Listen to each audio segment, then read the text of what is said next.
इस चैनल से जुड़े हुए सभी को सबसे पहले जय भीम।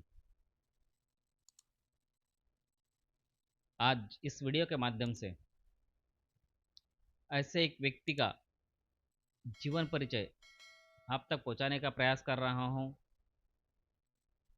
जिन्होंने अपने बुलंद आवाज और अपने कर्मठ जीवन का परिचय सारी दुनिया को करवाया।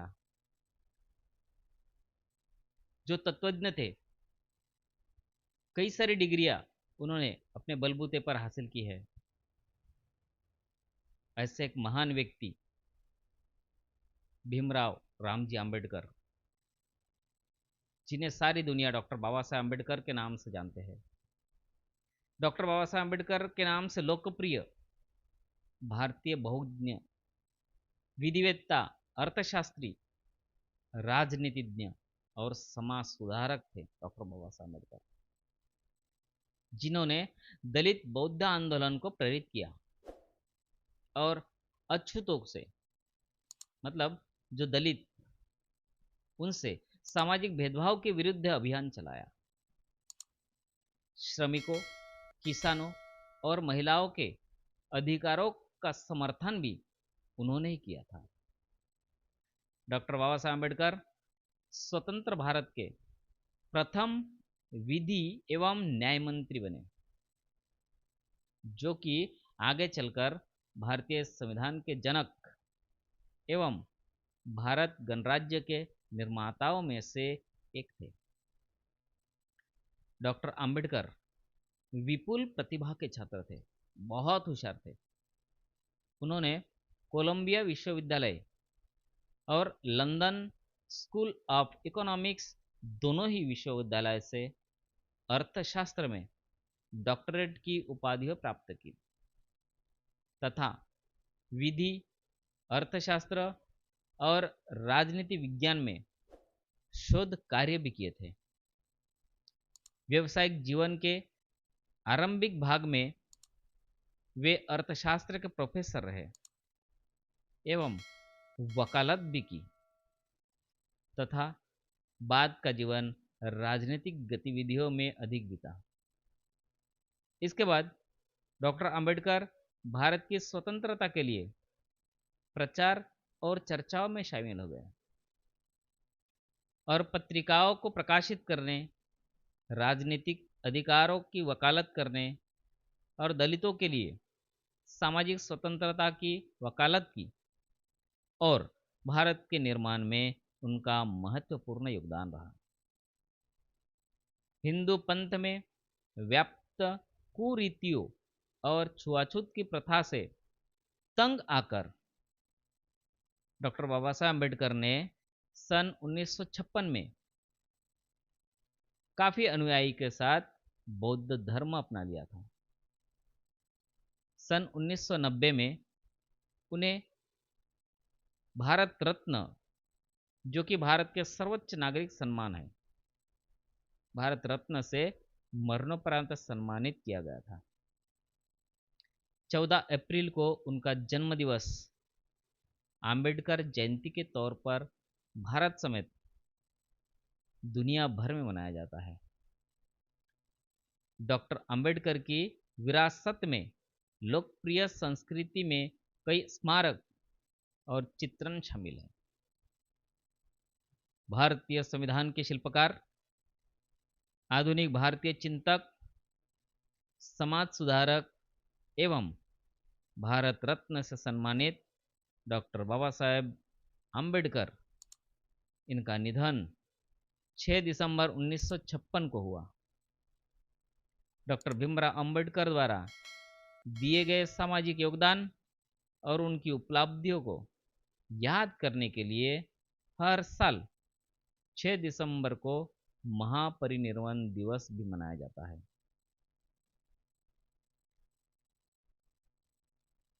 अब उनकी प्रारंभिक जीवन किस तरह से बीता, आइए इसके बारे में हम जानने की कोशिश करते हैं।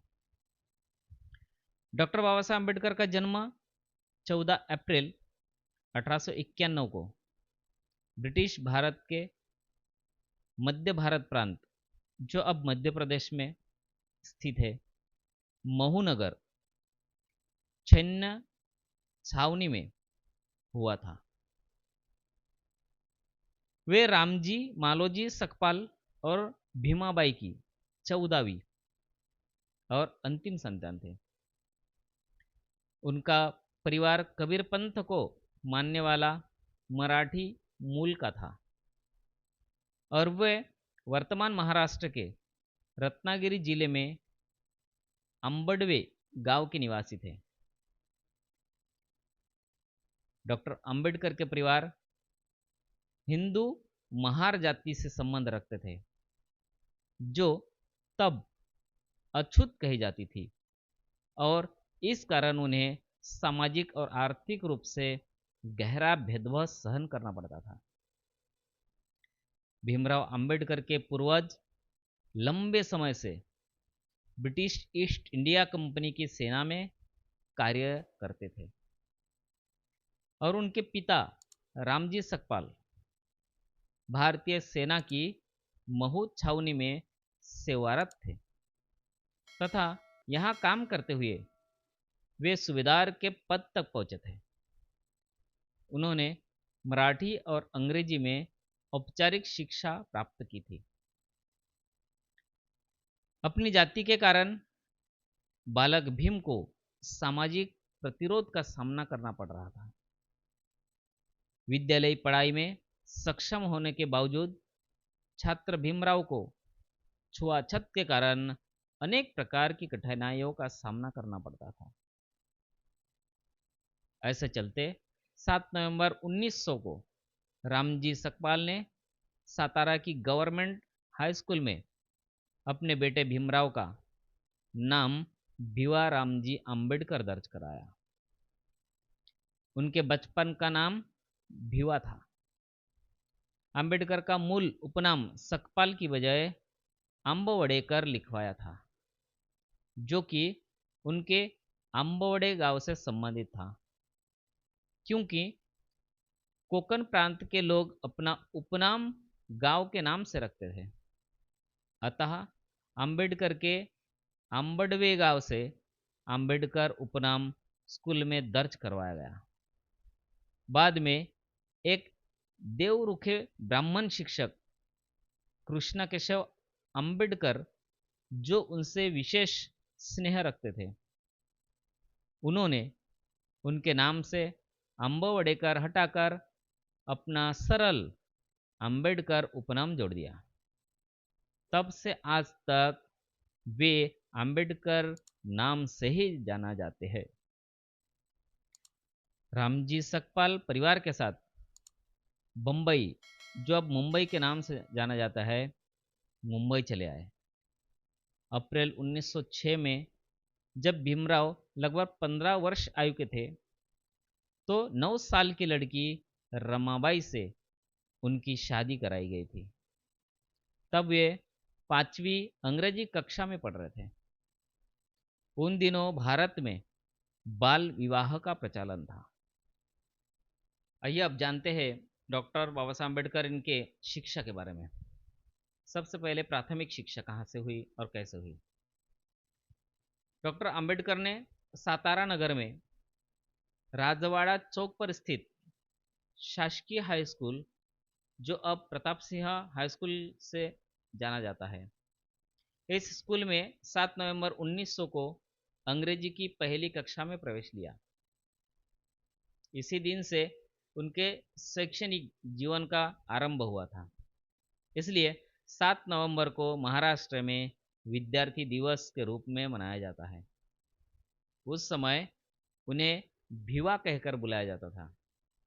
स्कूल में उस समय भिवा रामजी अंबेडकर, यह उनका नाम उपस्थिति पंजिका में 1914 क्रमांक पर अंकित किया गया था। जब वे अंग्रेजी चौथी कक्षा की परीक्षा उत्तीर्ण हुए, तब क्योंकि यह अछूतों में असामान्य बात थी, इसलिए भीमराव की सफलता को अछूतों के बीच सार्वजनिक समारोह के रूप में मनाया गया। बहुत धूमधाम से मनाया गया, बहुत हर्ष उल्लास के साथ मनाया गया, क्योंकि वे पहले व्यक्ति थे और उनके परिवार के मित्र एवं लेखक दादा केलुस्कर द्वारा स्वलिखित बुद्ध की जीवनी डॉक्टर बाबा साहब अम्बेडकर को भेंट के स्वरूप में दी गई। इस किताब को पढ़कर उन्होंने पहली बार गौतम बुद्ध व बौद्ध धर्म को जाना एवं उनकी शिक्षा से प्रभावित हुए। प्राथमिक शिक्षा के बाद माध्यमिक शिक्षा, जो कि 1897 में अंबेडकर का परिवार मुंबई चला, जहां उन्होंने एल्फिस्टोन रोड पर स्थित शासकीय हाई स्कूल में आगे की शिक्षा प्राप्त की। उसके बाद 1907 में उन्होंने अपनी मैट्रिक परीक्षा उत्तीर्ण की और अगले वर्ष उन्होंने एल्फिंस्टन कॉलेज में प्रवेश किया, जो कि बॉम्बे विश्वविद्यालय से संबद्ध थे। इस स्तर पर शिक्षा प्राप्त करने वाले अपने समुदाय से वे पहले व्यक्ति थे। 1912 तक उन्होंने बॉम्बे विश्वविद्यालय से अर्थशास्त्र और राजनीतिक विज्ञान में कला स्नातक बीए की डिग्री प्राप्त की और बड़ौदा राज्य सरकार के साथ काम करने लगे। उनकी पत्नी ने अभी अपने नए परिवार को स्थलांतरित कर दिया था और काम शुरू किया जब उन्हें अपने बीमार पिता को देखने के लिए मुंबई वापस लौटना पड़ा, जिनका 2 फरवरी 1913 को निधन हो गया। 1913 में डॉक्टर अंबेडकर 22 वर्ष की आयु में संयुक्त राज्य अमेरिका चले गए, जहां उन्हें सयाजीराव गायकवाड़ तृतीय, बड़ौदा के गायकवाड़ जिन्हें नाम से जाना जाता है, उनके द्वारा स्थापित एक योजना के अंतर्गत न्यूयॉर्क नगर स्थित कोलंबिया विश्वविद्यालय में स्नातकोत्तर शिक्षा के अवसर प्रदान करने के लिए 3 वर्ष के लिए $11.50 प्रति माह बड़ौदा राज्य की छात्रवृत्ति प्रदान की गई थी। वहां पहुंचने के तुरंत बाद वे लिविंगस्टन हॉल में पारसी मित्र नवल भातना के साथ बस गए। जून 1915 में उन्होंने अपनी कला स्नातकोत्तर एमए की डिग्री परीक्षा पास की, जिसमें अर्थशास्त्र प्रमुख विषय और समाजशास्त्र, इतिहास, दर्शनशास्त्र और फिर मानव विज्ञान यह अन्य विषय भी थे। उन्होंने स्नातकोत्तर के लिए प्राचीन भारतीय वाणिज्य एंशियंट इंडियन कॉमर्स विषय पर शोध कार्य प्रस्तुत किया। अंबेडकर जॉन डेवी और लोकतंत्र पर उनके काम से प्रभावित थे। 1916 में उन्हें अपना दूसरा शोध कार्य भारत का राष्ट्रीय लाभांश, एक ऐतिहासिक और विश्लेषणात्मक अध्ययन, इस शोध कार्य के लिए दूसरी कला स्नातकोत्तर प्रदान की गई और अंततः उन्होंने लंदन की राह पकड़ ली। 1916 में अपने तीसरे शोध कार्य ब्रिटिश भारत में प्रांतीय वित्त का विकास, इसके लिए अर्थशास्त्र में पीएचडी प्राप्त की। अपने शोध कार्यों को प्रकाशित करने के बाद 1927 में अधिकृत रूप से पीएचडी प्रदान की गई।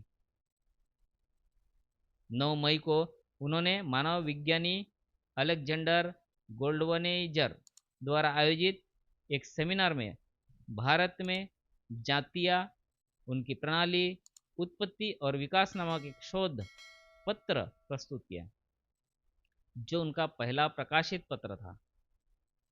3 वर्ष तक की अवधि के लिए मिली हुई छात्रवृत्ति का उपयोग उन्होंने केवल 2 वर्षों में अमेरिका में पाठ्यक्रम पूरा करने में किया और 1916 में वे लंदन चले गए।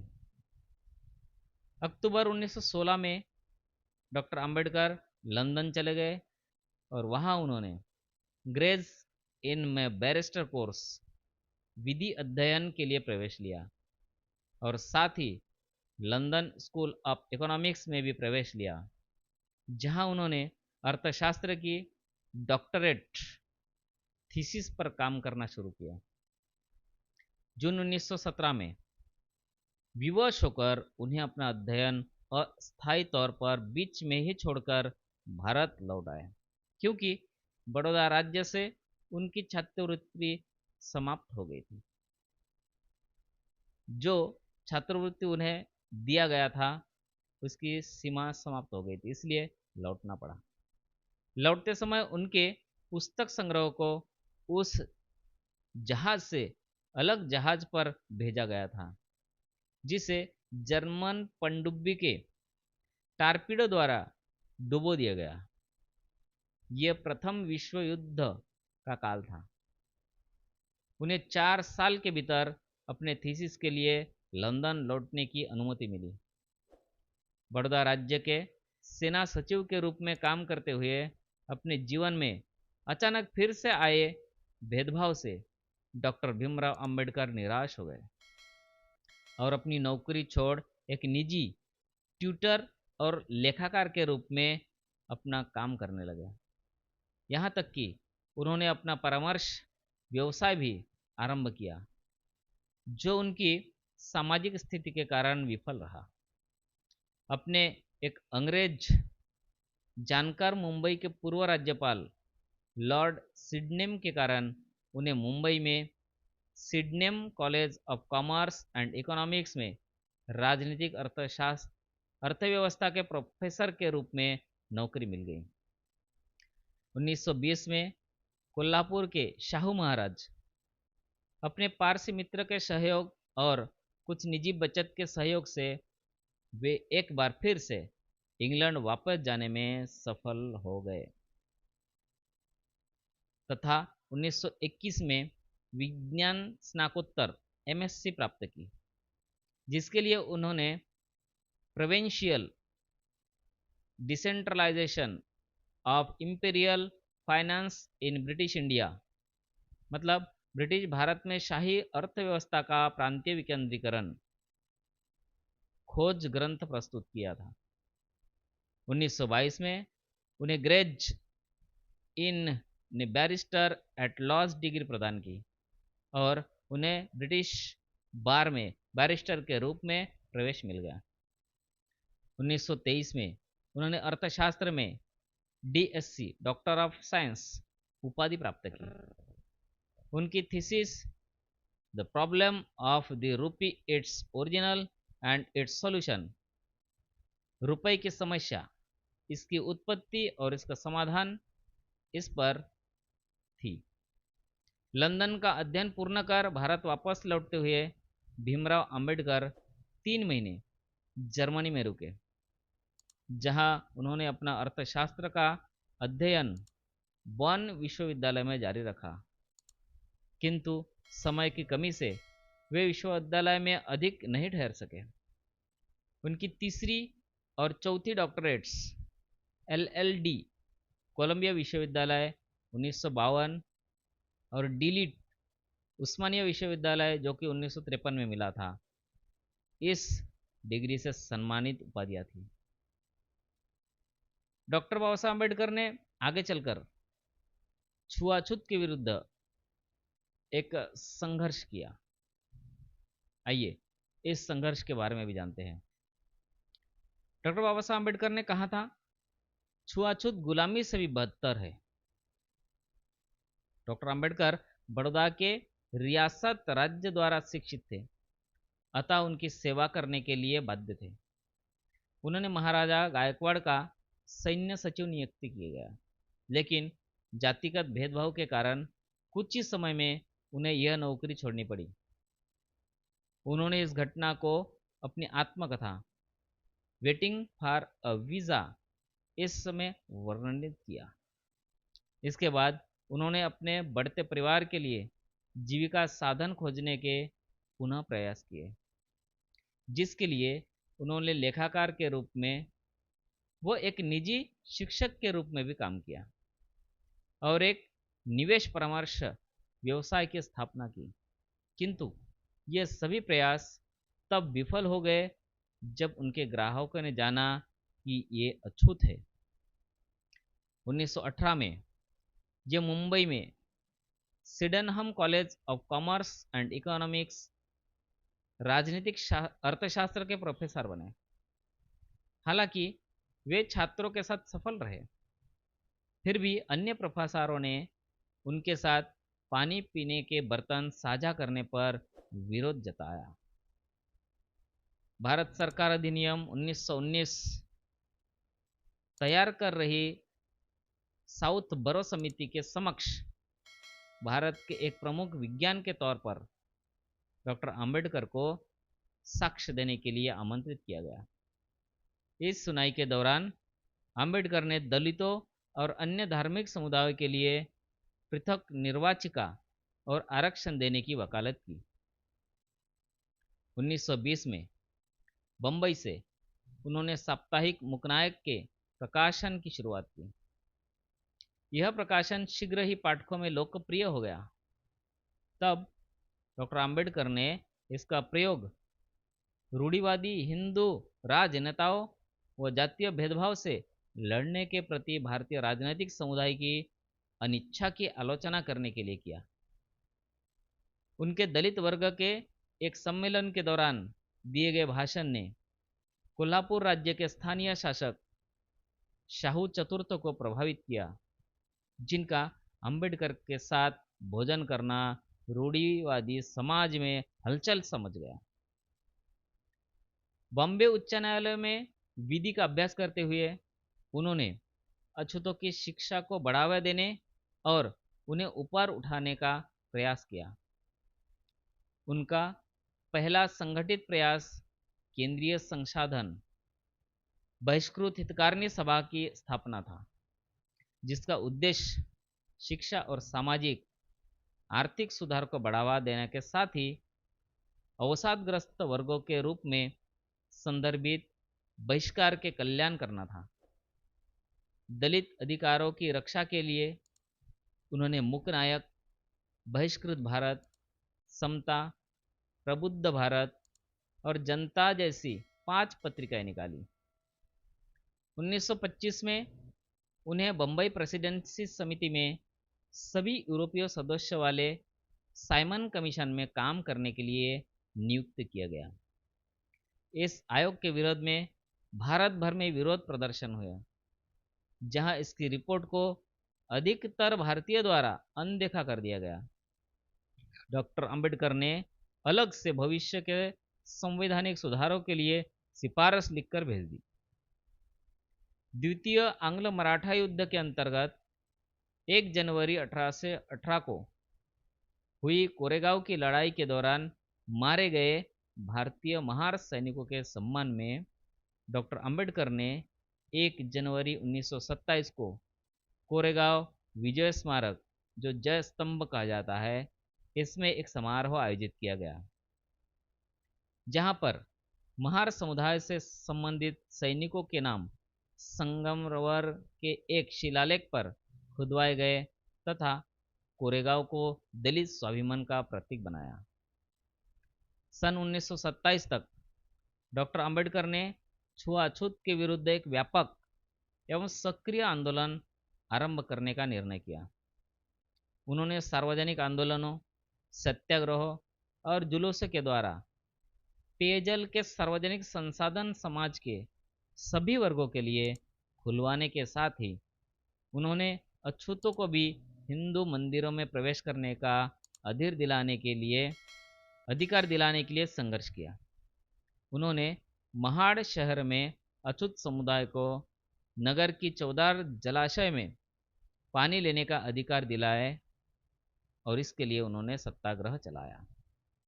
1927 के अंत में सम्मेलन में अंबेडकर ने जाति भेदभाव और छुआछूत को वैचारिक रूप से न्याय संगत बनाने के लिए प्राचीन हिंदू पाठ मनुस्मृति, जिसके कई पद खुलकर जातीय भेदभाव व जातीयवाद का समर्थन करते हैं, इन सभी की सार्वजनिक रूप से निंदा की और उन्होंने औपचारिक रूप से प्राचीन पाठ की प्रतियां जला दी। 25 दिसंबर 1927 को उन्होंने हजारों अनुयायियों के नेतृत्व में मनुस्मृति की प्रतियों को जलाया। इसकी स्मृति में प्रतिवर्ष 25 दिसंबर को मनुस्मृति दहन दिवस के रूप में अम्बेडकरवादियों और हिंदू दलितों द्वारा मनाया जाता है। 1930 में डॉक्टर अम्बेडकर ने 3 महीने की तैयारी के बाद कालाराम मंदिर सत्याग्रह आरंभ किया। कालाराम मंदिर आंदोलन में लगभग 15,000 स्वयंसेवक इकट्ठे हुए, जिससे नासिक की सबसे बड़ी प्रक्रिया हुई। जुलूस का एक सैन्य बैंड ने किया था। जो जुलूस निकला था उसका नेतृत्व एक सैन्य बैंड ने किया था। स्काउट्स का एक बैच, महिलाएं और पुरुष पहली बार भगवान को देखने के लिए अनुशासन, आदेश और दृढ़ संकल्प में चले गए थे। जब वे द्वार तक पहुंचे तो द्वार ब्राह्मण अधिकारियों द्वारा बंद कर दिए गए। अब तक भीमराव अंबेडकर आज तक की सबसे बड़ी अछूत राजनीति हस्ती बन चुके थे। उन्होंने मुख्य धारा के महत्वपूर्ण राजनीतिक दलों की जाति व्यवस्था के उन्मूलन के प्रति उनकी कथित उदासीनता की कटु आलोचना की। डॉक्टर अंबेडकर ने भारतीय राष्ट्रीय कांग्रेस और उनके नेता महात्मा गांधी की भी आलोचना की। उन्होंने उन पर अछूत समुदाय को एक करुणा की वस्तु के रूप में प्रस्तुत करने का आरोप लगाया। अंबेडकर ब्रिटिश शासन की विफलताओं से भी असंतुष्ट थे। उन्होंने अछूत समुदाय के लिए एक ऐसी अलग राजनीतिक पहचान की वकालत की जिसमें कांग्रेस और ब्रिटिश दोनों की ही कोई दखल न हो। लंदन में अगस्त 1930 को एक शोषित वर्ग के सम्मेलन यानी प्रथम गोलमेज सम्मेलन के दौरान डॉक्टर अंबेडकर ने अपनी राजनीतिक दृष्टि को दुनिया के सामने रखा, जिसके अनुसार शोषित वर्ग की सुरक्षा उसके सरकार और कांग्रेस दोनों से स्वतंत्र होने में है। अंबेडकर ने कांग्रेस और गांधी द्वारा चलाए गए नमक सत्याग्रह की आलोचना की। उनकी अछूत समुदाय में बढ़ती लोकप्रियता और जन समर्थन के चलते उनको 1931 में लंदन में होने वाले दूसरे गोलमेज सम्मेलन में भी भाग लेने के लिए आमंत्रित किया गया। वहां उनकी अछूतों को पृथक निर्वाचिका देने के मुद्दे पर गांधी से तीखी बहस हुई एवं ब्रिटिश डॉक्टर अंबेडकर के विचारों से सहमत हुए। धर्म और जाति के आधार पर पृथक निर्वाचिका देने के प्रबल विरोधी गांधी के आशंका जताई। अछूतों को दी गई पृथक निर्वाचिका हिंदू समाज को विभाजित कर देगी। गांधी को लगता था कि सवर्णों को छुआछूत भुलाने के लिए, उनके हृदय परिवर्तन होने के लिए उन्हें कुछ वर्षों की अवधि दी जानी चाहिए। किंतु यह तर्क गलत सिद्ध हुआ। जब सवर्ण हिंदुओं द्वारा पुनः संधि के कई दशकों बाद भी छुआछूत का नियमित पालन होता रहा। 1932 में जब ब्रिटिशों ने अंबेडकर के विचारों के साथ सहमति व्यक्त करते हुए अछूतों को पृथक निर्वाचिका देने की घोषणा की, कम्युनल अवार्ड की घोषणा गोलमेज सम्मेलन में हुआ विचार विमर्श का परिणाम था। इस समझौते के तहत डॉक्टर अंबेडकर द्वारा उठाई गई राजनैतिक प्रतिनिधित्व की मांग को मानते हुए पृथक निर्वाचिका में दलित वर्ग को 2 वोटों का अधिकार प्रदान किया गया। इसके अंतर्गत एक वोट से दलित अपना प्रतिनिधि चुन सकते थे व दूसरी वोट से सामान्य वर्ग का प्रतिनिधि चुनने की आज़ादी थी। इस प्रकार दलित प्रतिनिधि केवल दलितों की ही वोट से चुना जाना था। इस प्रावधान से अब दलित प्रतिनिधि को चुनने में सामान्य वर्ग का कोई दखल शेष नहीं रहा था। लेकिन वही दलित वर्ग अपनी दूसरी वोट का इस्तेमाल करते हुए सामान्य वर्ग के प्रतिनिधि को चुनने से अपनी भूमिका निभा सकता था। ऐसी स्थिति में दलितों द्वारा चुना गया दलित उम्मीदवार दलितों की समस्या को अच्छी तरह से तो रोक सकता था, किंतु गैर उम्मीदवार के लिए यह जरूरी नहीं था कि उनकी समस्याओं के समाधान का प्रयास भी करता। गांधी इस समय पूना की एरवाड़ा जेल में थे। कम्युनल अवार्ड की घोषणा होते ही गांधी ने पहले तो पंतप्रधान को पत्र लिखकर इसे बदलवाने की मांग की, लेकिन जब उनको लगा कि उनकी मांग पर कोई अमल नहीं किया जा रहा है तो उन्होंने मरण व्रत रखने की घोषणा कर दी। तभी अंबेडकर ने यह कहा कि यदि गांधी देश की स्वतंत्रता के लिए यह व्रत रखता तो अच्छा होता, लेकिन उन्होंने दलित लोगों के विरोध में यह व्रत रखा है, जो बेहद अफसोसजनक है। जबकि भारतीय ईसाइयों, मुसलमानों और सिखों को मिले इसी पृथक निर्वाचन के अधिकार को लेकर गांधी की ओर से कोई आपत्ति नहीं थी। उन्होंने यह भी कहा कि गांधी कोई अमर व्यक्ति नहीं है। भारत में न जाने कितने ऐसे लोगों ने जन्म लिया और चले भी गए। डॉक्टर अंबेडकर ने कहा कि गांधी की जान बचाने के लिए वह दलितों के हितों का त्याग नहीं कर सकते। अब मरण व्रत के कारण गांधी की तबीयत लगातार बिगड़ जा रही थी। गांधी के प्राणों पर भारी संकट आन पड़ा और पूरा हिंदू समाज अंबेडकर का विरोधी बन गया। देश में बढ़ते दबाव को देख डॉक्टर अंबेडकर 24 सितंबर 1932 को शाम 5 बजे एरवाड़ा जेल पहुंचे। यहाँ गांधी और अंबेडकर के बीच समझौता हुआ, जो बाद में पूना पैक्ट के नाम से जाना गया। इस समझौते में डॉक्टर अंबेडकर ने दलितों को कम्युनल अवार्ड में मिले पृथक निर्वाचन के अधिकार को छोड़ने की घोषणा की, लेकिन इसके साथ ही कम्युनल अवार्ड से मिली 78 आरक्षित सीटों की बजाय पूना पैक्ट में आरक्षित सीटों की संख्या बढ़ाकर 142 करवा ली। इसके साथ ही अछूत लोगों के लिए प्रत्येक प्रांत में शिक्षा अनुदान में प्राप्त राशि नियत करवाई और सरकारी नौकरियों से बिना किसी भेदभाव के दलित वर्ग के लोगों की भर्ती को सुनिश्चित किया। और इस तरह से डॉक्टर अंबेडकर ने महात्मा गांधी की जान बचाई। डॉक्टर अंबेडकर इस समझौते से असमाधानी थे। उन्होंने गांधी के इस अनशन को अछूतों को उनके राजनीतिक अधिकारों से वंचित करने और उन्हें उनकी मांग से पीछे हटने के लिए दबाव डालने के लिए गांधी द्वारा खेला गया एक नाटक करार दिया। बाद में 1942 में डॉक्टर अंबेडकर ने इस समझौते का धिक्कार किया। स्टेट ऑफ माइनॉरिटी इस ग्रंथ में भी पुनः पैक्ट संबंधी नाराजगी व्यक्त की है। भारतीय रिपब्लिक पार्टी द्वारा भी इससे पहले कई बार धिक्कार सभाएं हुई है।